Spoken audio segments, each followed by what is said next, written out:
بسم اللہ الرحمن الرحیم، السلام علیکم۔ کیپٹل ٹاک میں خوش آمدید۔ پاکستان کی سیاست ہر وقت کسی نہ کسی سکینڈل کی زد میں رہتی ہے، اور یہ سکینڈل جو ہیں یہ ایسے اوباش غنڈے بن چکے ہیں جنہوں نے ہر وقت سیاست کو گھیرا ہوتا ہے، یعنی کہ سیاست نہ ہو گئی، رضیہ ہو گئی جو ہر وقت غنڈوں کے گھیرے میں رہتی ہے۔ اور یہ جو سکینڈل ہیں کبھی چھوٹا ہوتا ہے، کبھی بڑا ہوتا ہے، کبھی کوئی اخلاقی سکینڈل ہے، کبھی کوئی معاشی سکینڈل ہے۔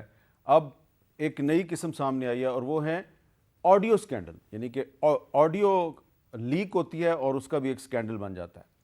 تو ہم نے آج یہ جو رضیہ غنڈوں میں گھری ہوئی ہے اور غنڈے جو کہ بہت سے سکینڈلز ہیں، ہم نے یہ سکینڈلز پہ زیادہ بات نہیں کرنی، کیونکہ ہمارے خیال سے ان اوباش گنڈوں سے زیادہ اہم مسئلہ پاکستان کی اکانومی ہے، پاکستان کی معیشت ہے، جس کی وجہ سے پاکستان کا عام آدمی جو ہے وہ بڑے مسائل کا شکار ہے۔ تو اس پہ ہم نے بات کرنی ہے، لیکن کیونکہ یہ روزانہ کوئی نہ کوئی سکینڈل، کوئی نہ کوئی اوباش گنڈا جو ہے وہ رضیہ کو گھیر لیتا ہے، تو ہم نے اس پہ تھوڑی سی بھی بات کرنی ہے۔ اور مینلی ہم بات کریں گے پاکستان کی اکانومی پہ۔ ہمارے ساتھ موجود ہیں گفتگو کے لیے سینیٹر ڈاکٹر مصدق ملک صاحب، وزیر مملکت برائے پیٹرولیم، اور بڑی ایک اہم وزٹ کر کے آئے ہیں رشیا کی، اور ان کے ساتھ ہیں سائرہ بانو صاحبہ جو MNA ہیں قومی اسمبلی کی، جو چھوٹی سی اپوزیشن ہے ہماری اسمبلی میں، اس کی یہ ایکٹیو ممبر ہیں، اور ڈاکٹر محمد زبیر صاحب جو کہ ماہر معاشیات ہیں اور سابق منسٹر بھی ہیں، لیکن ہم ان سے آج ایک اکانومسٹ کی حیثیت سے بات کریں گے۔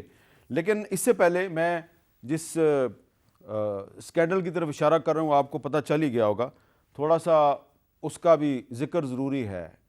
وہ کیا ہے آڈیو سکینڈل، ذرا سن لیں آپ۔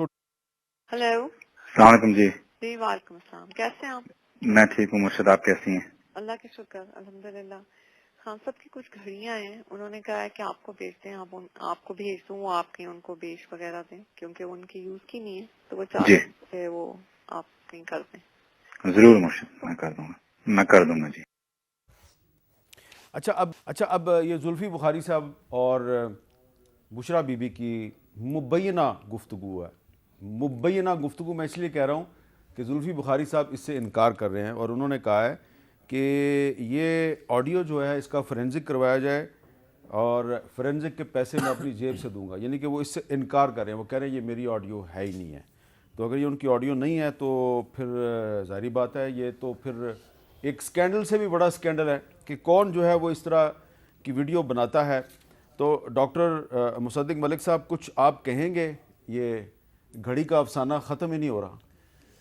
دیکھیں، گھڑی کے افسانے میں جو بڑی بات ہے وہ تو سامنے آ چکی ہے، اس سے تو کوئی بھی بندہ اختلاف نہیں کر رہا۔ کسی نے نہیں کہا کہ گھڑی تحفے میں ملی، کسی نے یہ نہیں کہا کہ وہ اونے پونے میں خریدی گئی۔ وہ جو بات سامنے آئی کہ اس پہ کتنے ہیرے ہیں اور ایک ہیرا پتہ نہیں کتنے ہزار روپے، 6,000 یا 7,000 روپے کے حساب سے پین بیچا گیا، پھر گھڑی بیچی گئی، کسی نے انکار نہیں کیا، نہ ہیروں سے انکار کیا، نہ قیمت سے انکار کیا۔ وہ کروڑوں اربوں روپے کی گھڑی جو تھی وہ 3-4 کروڑ میں بیچ دی، 2 کروڑ میں بیچ دی، وہ کیا کہانی، وہ بھی سب کے سامنے آ گئی ہے۔ وہ ابو دھابی کے اندر کوئی صاحب ہیں جو کلیم کر رہے ہیں کہ جناب میں نے خریدی تھی، وہ بھی سامنے آ چکے ہیں۔ ایک شفیق صاحب بھی سامنے آئے ہیں، انہوں نے کہا کہ یہ جو دعویٰ کیا گیا کہ عمران خان صاحب نے گھڑی مجھے بیچی تھی، میں نے نہیں خریدی، وہ بھی سامنے آ گئی۔ وہ بھی سامنے آئے۔ تو اب یہ ایک ویڈیو سامنے آنے سے کہ ویڈیو تھی یا نہیں تھی، اس کو ڈینائی کرنے میں زیادہ سبکی ہے۔ اگر مبینہ ویڈیو ہے، اگر واقعی غلط ہے تو اس کو ڈینائی ہی کیا جانا چاہیے، مگر اس ڈینائل سے بڑی کہانی تو بدلتی نہیں ہے۔ جی، اور وہ سننے میں یہ بھی آیا کہ جن نے دی تھی ان تک خبر پہنچی کہ آپ کی گھڑی ہم تک پہنچ گئی، اگر چاہے۔ کیا سبکی کی باتیں۔ ٹھیک ہے۔ تو میں یہ سمجھتا ہوں کہ جو بڑی چیز ہمارے سامنے آ رہی ہے وہ یہ ہے کہ ہاتھی کے دانت کھانے کے اور دکھانے کے اور ہیں۔ جو ترازو استعمال کیا جاتا ہے وہ اپنے لیے کوئی اور ہے اور دیگر لوگوں کے لیے کچھ اور ہے۔ تو اصل اہم چیز یہ ہے کہ جو ہپوکریسی ہے یا دوگلا پن جو ہے وہ بار بار سامنے آ رہا ہے، ٹھیک ہے، اور ہر لحاظ سے سامنے آ رہا ہے۔ تو یہ ٹیپ ہے یا نہیں ہے، اس سے کوئی چیز مٹیریل نہیں بدلے گی۔ اچھا، لیکن سائرہ بانو صاحبہ، بڑے دنوں کے بعد یہ ہمیں امید نظر آ رہی تھی کہ اسحاق ڈار اور عارف علوی صاحب ایک دوسرے کو مل رہے ہیں، تو کوئی عارف علوی صاحب کے ذریعے فیڈرل گورنمنٹ اور پی ٹی آئی کے درمیان کو بات چیت شروع ہو جائے گی، لیکن یہ جو آڈیو لیک سکینڈل آیا تو اس کے بعد تو امید ختم نہیں ہو جائے گی؟ میر صاحب ایسے لگ رہا ہے ملک میں اور مسائل ختم ہو گئے ہیں. ہاں، اور مطلب بس ایک صرف یہ گھڑی ہے جس کے پیچھے ہم لوگ سارے وہ گھڑی نہیں گھڑیاں ابھی جو آڈیو لیکس ہیں، ایسے تو باقی اور بھی کتنی آڈیو لیکس آئی ہیں. ہاں، انڈیا سے مشینریز بھی منگوائی گئی تھی، وہ بھی قصہ دب گیا، یہ بھی دب جائے گا. جو اس وقت ان کا صحیح اصلی مسئلہ ہے معیشت، یہ اس پہ بات کریں، اس پہ آ کے عوام کو بتائیں. عوام کو تو بات کی بات ہے، اپنی جو ان کو سیٹس ملی ہوئی ہیں اسمبلی میں، وزراء وہاں پر حاضری دیں اور سب ممبران کے جواب دیں کہ انہوں نے 8 ماہ میں معیشت کا کیا کیا. اس پہ بات کرتے ہیں. زبیر صاحب، یہ جو روزانہ کوئی نہ کوئی آڈیو سکینڈل آتا ہے تو اس سے آپ یہ نہیں سمجھتے کہ لگتا یہ ہے کہ جو اصل ایشوز ہیں اس سے ڈائیورٹ کرنے کی کوشش کی جا رہی ہے؟ آپ تو اس کو بہت ہلکے طریقے سے اس کو پریزنٹ کر رہے ہیں. مجھے یہ لگ رہا ہے کہ یہ لوگ تو اپنا کام نہیں کر رہے، پاکستان سے وفاداری نہیں کر رہے، عوام سے وفاداری نہیں کر رہے. یہ ایسی چھوٹی چھوٹی چیزوں پر لگے ہوئے ہیں. توشہ خانے کے جو گفٹ ہیں وہ کس کو نہیں ملے؟ ان کے لیڈروں کو نہیں ملے، ان کو نہیں ملے سب. اور جو ہمارے ملک کے اپنے پیسے یہ کھائی جا رہے ہیں. دیکھیں بات سنیں، پاکستان کیوں ڈوب رہا ہے؟ معیشت پاکستان کی کیوں ڈوب رہی ہے؟ صرف اس لیے کہ حکومتی ادارے، حکومت میں جو ہیں ممبران ہیں یا بیوروکریٹس ہیں یا ادارے ہیں، وہ بے تحاشا اخراجات کر رہے ہیں. جتنی آمدن پاکستان کی ہے اس سے زیادہ. اس کی وجہ سے مہنگائی کا بحران بھی ہے، اور آپ کا ایکسٹرنل جو ڈالر کا بحران ہے جو ریزروز کا، وہ بھی اسی کی وجہ سے ہے. وہاں پر ہم نے کہیں کمی نہیں دیکھی. انہوں نے جتنے بھی اقدامات لیے ہیں تمام حکومتوں نے، وہ انہوں نے بوجھ ڈالا ہے عوام کے اوپر. مہنگائی ہے تو وہ ان کے اوپر. اگر آج ڈالر کی کمی کی وجہ سے اگر امپورٹس بند کی ہیں، اس سے معیشت بیٹھ رہی ہے، اس کا بوجھ عوام کے اوپر.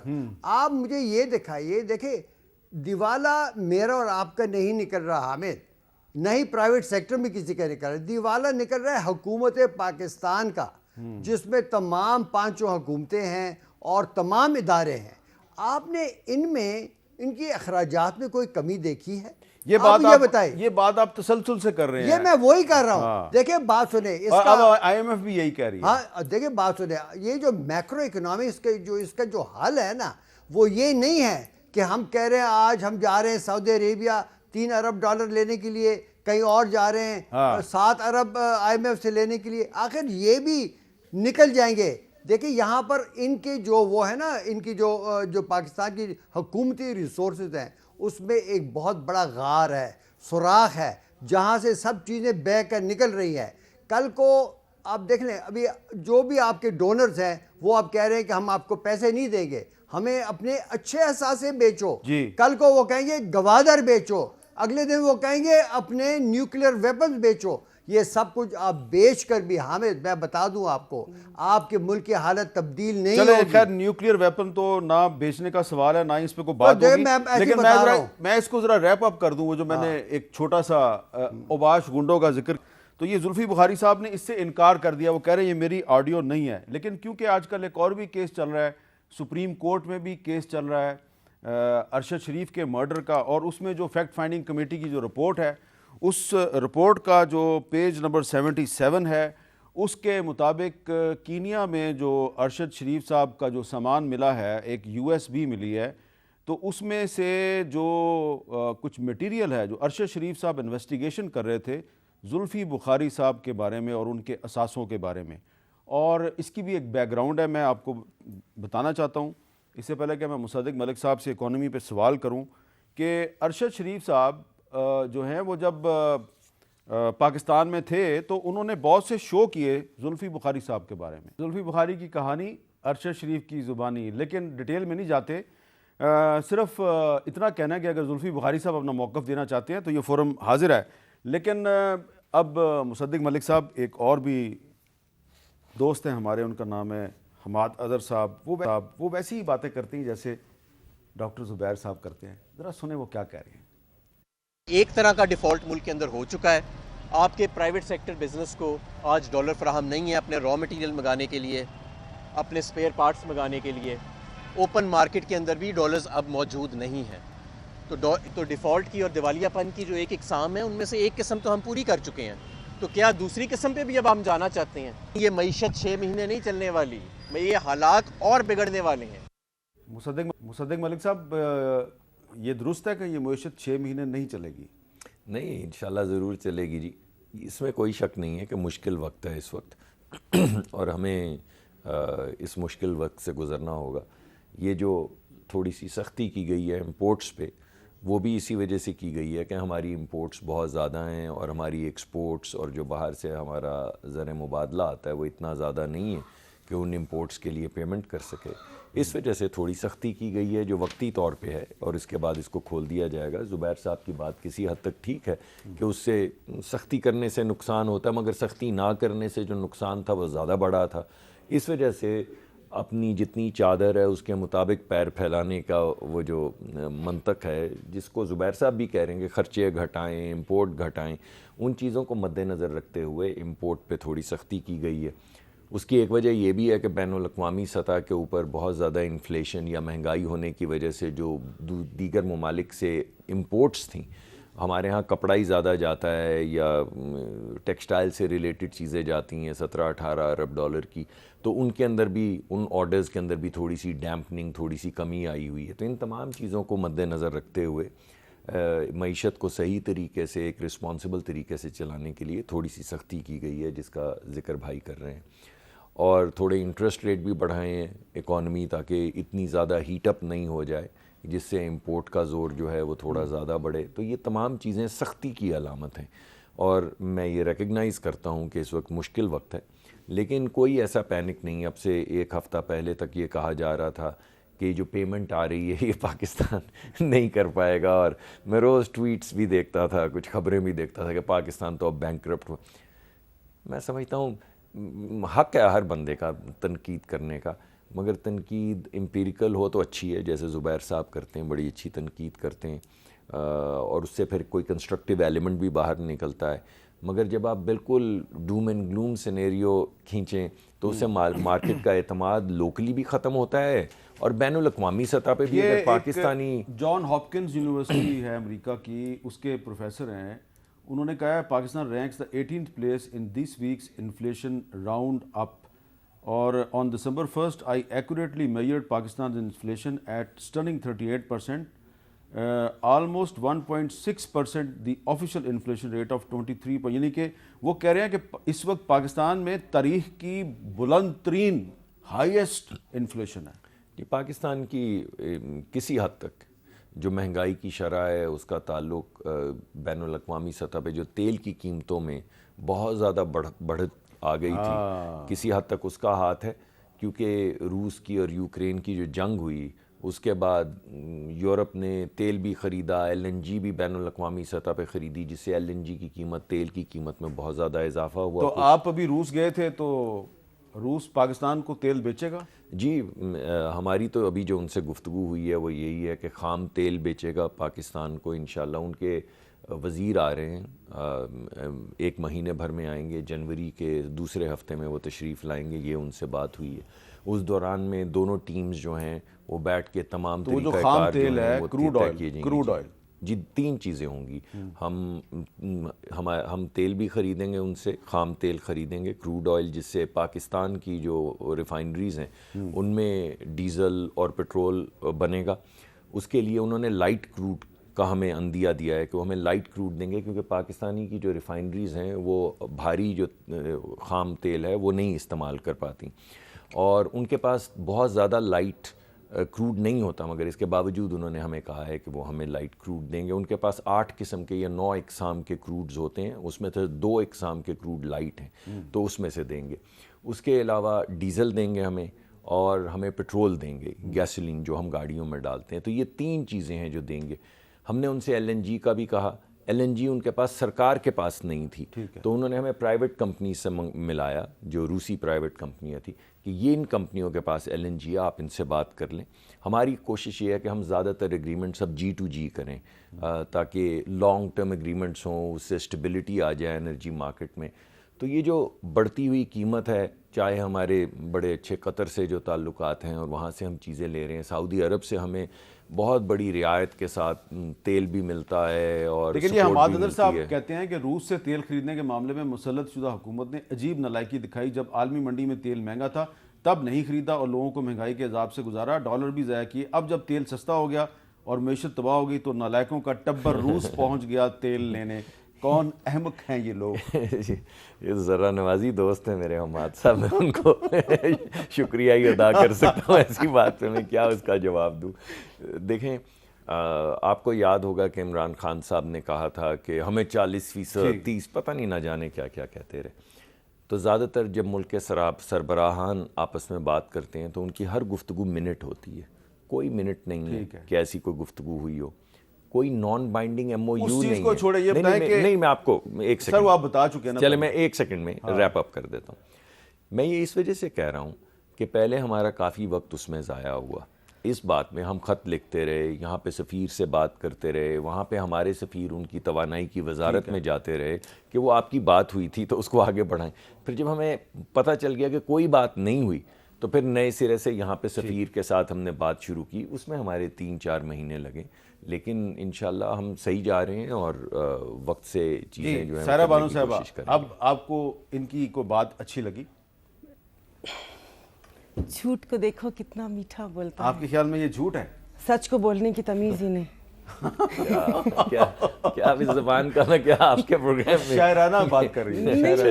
چلیے مطلب I'm sorry، مطلب یہ تھے یا اس سے پہلے والے تھے؟ میں بھی ایسی الفاظ آپ کے لیے جھوٹ سچ کے استعمال کر سکتا نہیں، میں تو شعر پڑھا ہے کہ جھوٹ دیکھیے کتنا میٹھا بولتا ہے، سچ کو بولنے کی تمیز ہی نہیں۔ یہ تو شاعر کا شعر ہے، میں نے آپ کو تھوڑی کہا۔ میں بھی بہت سے اشعار پڑھ سکتا ہوں جو آپ کی شاعرانہ شان ہوں گے، آپ کو اچھا نہیں لگے گا۔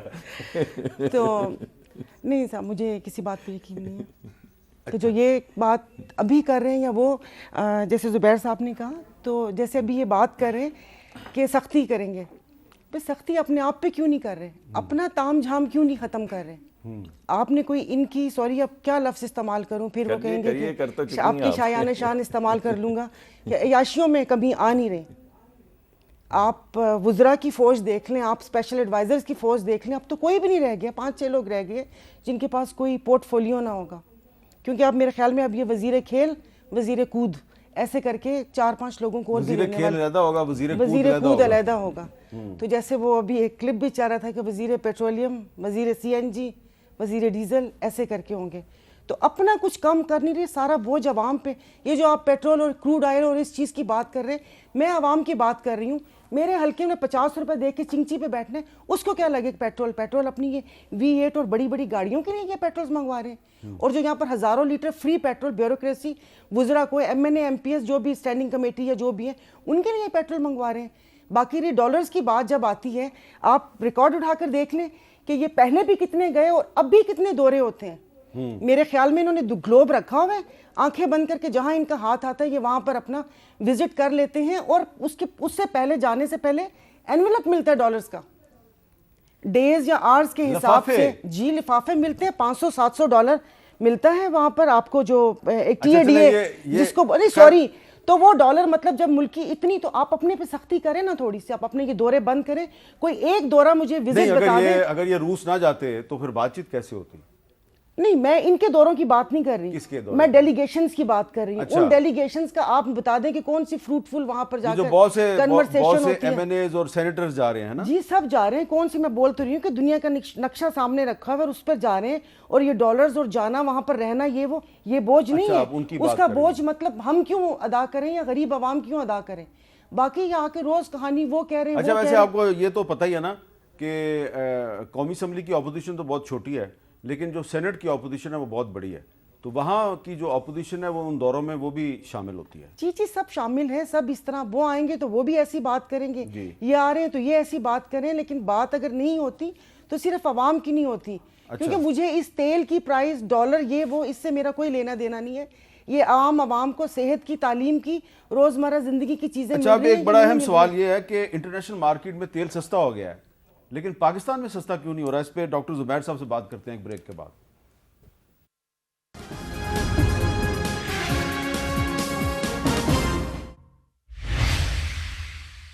کیپٹل ٹاک میں دوبارہ خوش آمدید. ڈاکٹر زبیر صاحب, یہ انٹرنیشنل مارکیٹ میں پیٹرول سستا ہو گیا ہے. کہا جا رہا ہے جی کہ قیمت $77 فی بیرل تک آ چکی ہے, لیکن یہاں پاکستان میں $225 فی لیٹر پیٹرول بک رہا ہے. تو یہ کیا آپ کو لگتا ہے کہ پاکستان میں اگر پیٹرول سستا کیا جائے تو اکانومی پہ کوئی منفی اثر نہیں پڑے گا؟ نہیں, دیکھیں اگر آپ جو پیٹرول اور ڈیزل, خاص طور پہ ڈیزل کی بات کریں, زیادہ معیشت چلتی ہے ڈیزل کے زور سے. پیٹرول بھی لازمی ہے, لوگ کاروں وغیرہ میں سفر کرتے ہیں, لیکن جب ڈیزل کی قیمت میں تو کمی ہو سکتی تھی. ابھی حال ہی میں نے یہ اخبار میں پڑھا کہ حکومت نے ڈیزل کی قیمت کم کرنے سے انکار کر دیا. اب دیکھیں نا, جب آپ وہ کم کریں گے تو آپ کی تمام ٹرانسپورٹ, آپ کے ٹرکس وغیرہ, آپ کے ٹریکٹر, آپ کے پانی کے پمپ, آپ کے جنریٹر, سب کچھ ڈیزل سے چلتا ہے. اس سے معیشت کو بہت ہی فائدہ ہوگا. اگر وہ 10 روپے 20 روپے بھی کم ہو, دیکھیں اس سے بہت بڑا فائدہ ہوتا ہے. مجھے تو سمجھ نہیں آتی کہ کس منطق, کس وجوہات سے یہ فیصلہ نہیں کیا گیا. اگر یہ صرف ریونیو کو بڑھانے کی کوشش کی جا رہی ہے کہ حکومت کے پاس ریونیو بڑھ جائے, ٹیکس پہ ٹیکس لگائے جا رہے ہیں, تو اس کی ایک وجہ ہے. دیکھیں ہماری حکومتیں جو ہے نا, یہ ان کا ایک باعث ہوتا ہے, ان کی ایک خواہش ہوتی ہے کہ ریونیو زیادہ سے زیادہ آئے. کیوں؟ وہ ریونیو کے ڈیولپمنٹ پروجیکٹس ادھر ادھر کر کے یہ لوگ اس سے ووٹ خریدتے ہیں اور وہیں پر ہی ٹھیکے دیے جاتے ہیں. وہیں پر ہم نے دیکھا ہے کہ پاکستان کی کرپشن کی بنیادیں ہیں, سمجھ گئے نا. تو یہ ایک وہ ہوتا ہے. عوام کو جو چیز کی ضرورت ہے وہ یہ ہے کہ اسمالر گورنمنٹ, کم لوگوں, 3.5 ملین امپلائیز ہیں. میرا ایسٹیمیٹ یہ ہے کہ 1 لاکھ گاڑیاں ہیں جو حکومت چلاتی ہے, کئی بے تحاشا ایئر کنڈیشنر, کتنے گیس کے ہیٹر ہوں گے. کہیں پر بھی کسی چیز کی کمی آئی ہے, کسی نے کہا ہے کہ آپ ٹیمپریچر کمروں کا کم رکھیں, کوئی ایسی بات نہیں ہے. بات اس سے پہلے آپ کر رہے تھے اباؤٹ ڈیفالٹ, اور آپ نے کہا حماد نے یہ کہا زبیر خان کی طرح, تو میں ذرا اس کے اوپر لازمی جواب دوں گا. دیکھیے بات سنیں, میں نے کل 1 گھنٹے کا پروگرام کیا کہ میں نے سمجھایا ہے کہ ڈیفالٹ جو ہوتا ہے وہ یہ ہوتا ہے کہ جب آپ کی جو پیسے دینے کی یا کوئی بھی آپ کی کوئی ایگریمنٹ ہو, آپ اس سے منکر ہو جائے, آپ نہ پورا کر سکیں. کمرشل ایک لون پاکستان نے لیا تھا جس کو انہوں نے اس سال ابھی واپس کیا 2-4 دن پہلے. لیکن اس کے علاوہ دیکھیں یہ تمام اپنے جو آفیشیل لونز ہیں ان کی وہ کوشش کر رہے ہیں اس کو رول اوور کریں, یعنی کہ یہ وہاں پر ان کے بلا. دوسرا, جو باہر پاکستانی جو لوگ جو انٹرنیشنل انویسٹرز پاکستان میں آئے ہوئے, ان کے ساتھ یہ معاہدہ ہوتا ہے انویسٹمنٹ کے تحت کہ وہ اپنے پروفٹس اور ڈیویڈنڈز باہر لے جا سکیں. اس کے اوپر بندش ہے. جو باہر کی ایئر لائنز یہاں پر روپیوں میں اپنی ٹکٹس بیچتی ہیں, وہ اس کا معاہدہ ہوتا ہے کہ وہ اپنے ڈالر واپس لے جا سکے, اس کے اوپر بندش ہے. تو کئی جو اس کے جو ایسپیکٹس ہیں ڈیفالٹ کے, اس پر پاکستان فیل ہو چکا ہے. ابھی آپ دیکھیں نا, یہ جو ڈیفالٹ کی بات ہو رہی ہے, یہ ڈیفالٹ پاکستان کا ہو چکا ہے. صرف یہ ایک قرضہ انہوں نے واپس دے دیا, باقی حالات بڑے کمزور ہیں. اچھا, اب 2 چیزیں ہیں جی. ایک تو یہ کہ کیا انٹرنیشنل مارکیٹ میں پیٹرول سستا ہو گیا ہے تو پاکستان میں سستا ہوگا, اور دوسرا کیا واقعی ہم ڈیفالٹ کر گئے؟ ہماری جو تیل کی قیمت ہے اس میں اور بین الاقوامی جو تیل کی قیمتیں ہیں اس میں 15 دن کا فرق ہوتا ہے. اچھا, تو پچھلے 15 دن میں جو بھی تیل کی قیمت ہوئی ہوتی ہے وہ آنے والے 15 دن کے اندر ریفلیکٹ کرتی ہے. تو میرے خیال میں آج جو تیل کی قیمتیں کم ہوئی ہیں یا اس وقت جو کم چل رہی ہیں وہ اور زر مبادلہ کا جو ریٹ ہے, ان دونوں کا کمبینیشن جو ہے یہ 15 دن کے بعد تیل کی قیمت میں کمی کی شکل میں سامنے آ جائے گا. تو جیسے ہی مارکیٹ ہماری جو ہمارا طریقہ کار ہے, جو فارمولا ہے, اس میں ایسا نہیں ہوتا کہ جس دن تیل کی قیمت نیچے آئے اسی دن پاکستان میں بھی نیچے آئے, کیونکہ جو تیل بک رہا ہوتا ہے وہ تو 15 دن پہلے خرید لیا ہوتا ہے. تو آج جو تیل خریدا جا رہا ہے, یہ سودے کیے جا رہے ہیں, 15 دن کے بعد انشاءاللہ ان کے اندر تھوڑی سی جو سہولت عوام کے لیے وہ سامنے آ جائے گی. دوسری اس میں جو اہم چیز ہے وہ IMF کا جو ہم نے کانٹریکٹ کیا ہوا ہے, اس میں جو ہم نے وعدے کیے ہوئے ہیں کہ ہم کس طرح کا ٹیکس لگائیں گے, ان میں سے کسی حد تک تو ہم چھوٹ کا حصول کر رہے ہیں, وقتاً فوقتاً کر رہے ہیں, لیکن جو وعدے کیے ہوئے ہیں ان کو کسی حد تک تو ہمیں پورا کرنا پڑے گا.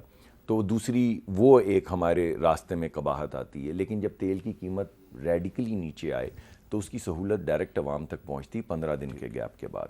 میں نہیں سمجھتا پاکستان, میں نے آپ کو پہلے بھی بتایا, میں نے نہیں کہا کہ پاکستان کو بڑے اچھے معاشی حالت سے گزر رہا ہے, لیکن میں سمجھتا ہوں کہ پاکستان ڈیفالٹ نہیں کر رہا ہے. اور میرا ذاتی یہ خیال ہے کہ ہمیں اجتناب کرنا چاہیے, کیونکہ بین الاقوامی جب ہم اس طرح کی انسرٹنٹی کا اظہار کرتے ہیں تو بین الاقوامی مارکیٹ بھی جو ہے وہ ہمیں دیکھنے کے بعد یہی اندازہ لگاتی ہے کہ یہ تو ملک بالکل چلا کے چلا, تو پھر چھوڑو ان کے ساتھ کیا بات کرنی ہے اور ان کے ساتھ کیا قرضہ دینا اور ان کے ساتھ کیا تجارت کرنی. تو میں سمجھتا ہوں ابھی ہم نے 1000 ارب ڈالر سے زیادہ کی پیمنٹ کی ہے. اگر ملک بینکرپٹ ہوا ہو تو 1000 ڈالر سے زیادہ کی پیمنٹ نہیں ہوتی, اور اللہ نہ کرے کہ ملک اس طرف جائے, تو آہستہ آہستہ سخت حالات سے نکل کے ہم بہتری کی طرف. اچھا, اب یہ بتائیں سائرہ بانو صاحبہ کہ ایک عمران خان صاحب بات کرتے ہیں بار بار کہ اگر پاکستان میں نیا الیکشن ہو جائے تو پاکستان کی اکانومی بھی ٹھیک ہو جائے گی, آپ اس سے اتفاق کرتی ہیں؟ نہیں جی, نیا الیکشن کیسے ہوگا؟ نہیں ہو سکتا میرے خیال میں. ابھی تو اس وقت جو معیشت کی حالت ہے اس حساب سے کیسے ہوگا؟ اور جو نئے الیکشن کے لیے جو 13 جماعتیں بیٹھی ہوئی ہیں, کیا یہ مانیں گے نئے الیکشن کے لیے؟ نئے الیکشن کے لیے تو ہمیں بہت ساری چیزیں چاہیے. فرض کریں کہ یہ اسحاق ڈار صاحب اور عارف الوی صاحب میں بات چیت ہو رہی ہے, فرض کریں مان جاتے ہیں. نہیں سر, یہ نہیں مانیں گے. نہیں مانیں؟ نہیں, یہ ایسے ہو جائے گا, مطلب کوئی مردم شماری نہیں ہوئی, حد بندی نہیں ہوئی, ڈی لمیٹیشن, یہ ساری چیزیں NFC ان سب چیزیں اس میں انوالو ہوتی ہیں. پرانے سسٹم کے اوپر تو نیا الیکشن نہیں ہوگا, اور الیکشن جب تک فری اینڈ فیئر الیکشن نہیں ہوں گے وہ الیکشن کوئی مانے گا بھی نہیں. تو میرے خیال میں تو کہ مل جل کر کوئی ایک کیا کہتے ہیں کوئی ٹیکنیکل یا ٹیکنوکریٹ کی گورنمنٹ ہونی چاہیے. اور جس قسم کے حالات ہیں, اب لوگ تو کچھ اور ہی سنا رہے ہیں, لیکن یہ یہاں پر فائنینشیل ایمرجنسی ڈکلیئر ہونی چاہیے اور حالات صحیح ہوں, اور پھر اس کے بعد یہ ہونا چاہیے. ورنہ جو حال ہے یہاں پر ان سب جماعتوں کا, زبانیں ان کی قابو سے باہر ہیں, بات کریں تو منہ سے جھاگ نکلتی ہے. تو اس معاملے میں آپ کا اشارہ مولانا فضل الرحمان کی طرف؟ نہیں, سب کی طرف ہی ہے, سب کو دیکھ لیا, بچپن سے دیکھ رہے ہیں. تو وہ یہ کیا اس رزلٹ کو مانیں گی؟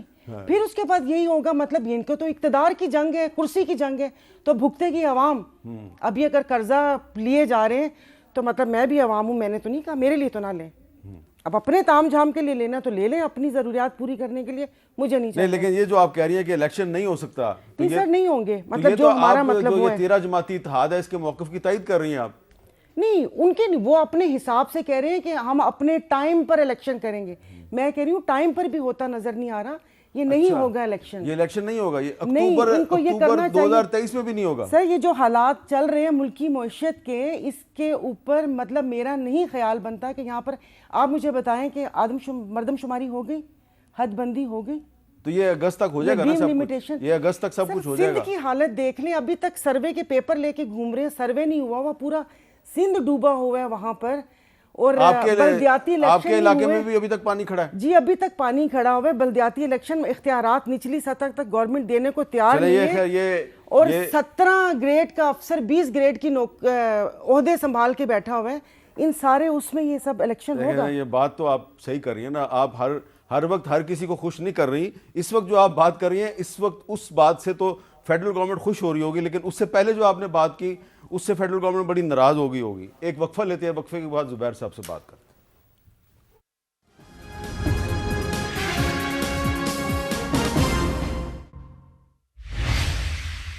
کیپٹل ٹاک میں دوبارہ خوش آمدید. بڑی گمبھیر صورتحال ہے, نہیں یہاں پہ نہیں, ملک میں بڑی گمبھیر صورتحال ہے. اچھا ڈاکٹر زبیر صاحب یہ بتائیں کہ یہ جو کہا جا رہا ہے کہ اگر نیا الیکشن ہو جائے تو پاکستان کے سارے مسائل حل ہو جائیں گے, آپ اس سے ایگری کرتے ہیں؟ ہاں دیکھیے, میں تو بار بار یہ کہہ چکا ہوں کہ پاکستان کے جو اقتصادی مسائل ہیں ان کا حل اکنامک پالیسی میں ہے, اچھی اکنامک ٹیم میں ہے, وہ ان اقدامات میں ہے جو اس معیشت کا رخ تبدیل کریں گی, اس کے جو ترجیحات ہیں اس کو تبدیل کریں گی.